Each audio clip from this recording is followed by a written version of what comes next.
আপনি বিকাশ ইউজ করেন, নগদ ইউজ করেন, রকেট ইউজ করেন। আপনার অজান্তে আপনার ফোন থেকে কিন্তু টাকা হাতিয়ে নিতে পারে। কিভাবে হাতিয়ে নেবে আপনি কিন্তু জানেনও না, টের পাবেন না। ভিডিওটি সম্পূর্ণ দেখুন, ভিডিওটি শেয়ার করে সবাইকে দেখার সুযোগ করে দেন। বিকাশ নগদের টাকা হাতিয়ে না নিতে পারে সেজন্য আপনাকে গুরুত্বপূর্ণ একটা সেটিংস দেখিয়ে দিব। এই সেটিংসটি চালু করে রাখবেন এবং ভিডিওটি শেয়ার করে সবাইকে দেখার সুযোগ করে দেন। নতুন হলে ফেসবুক পেজটি ফলো করে রাখুন। চলুন কিভাবে করবেন দেখিয়ে দিচ্ছি। তো আপনি এই সেটিংসটা কি করবেন? এই সেটিংসটা করার জন্য আপনাকে মেসেজ অপশনে ক্লিক করতে হবে। মেসেজ অপশনে ক্লিক করার পরে আপনি উপরে প্রোফাইলের উপরে ক্লিক করে দিবেন। প্রোফাইলের উপরে ক্লিক করে আপনি নিচে চলে আসবেন। নিচে চলে আসার পরে মেসেজ সেটিংস অপশনটা পাবেন। মেসেজ সেটিংস অপশনের উপরেরটা ক্লিক করে দিবেন।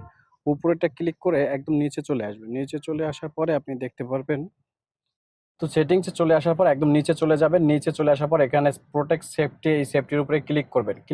প্রোটেকশন, এখানে যে স্পাম প্রোটেকশন আছে এই সেটিংসটা চালু করে দিবেন। চালু করে দিলে কিন্তু আপনাকে এর মাধ্যমে কোনোভাবেই কোনো কোড নাম্বার, নোটিফিকেশন কোনো কিছুই দিয়ে কিন্তু আপনার আইডি হ্যাক করতে পারবে না। সো এই সেটিংসটা দ্রুত গতিতে চালু করে দিবেন।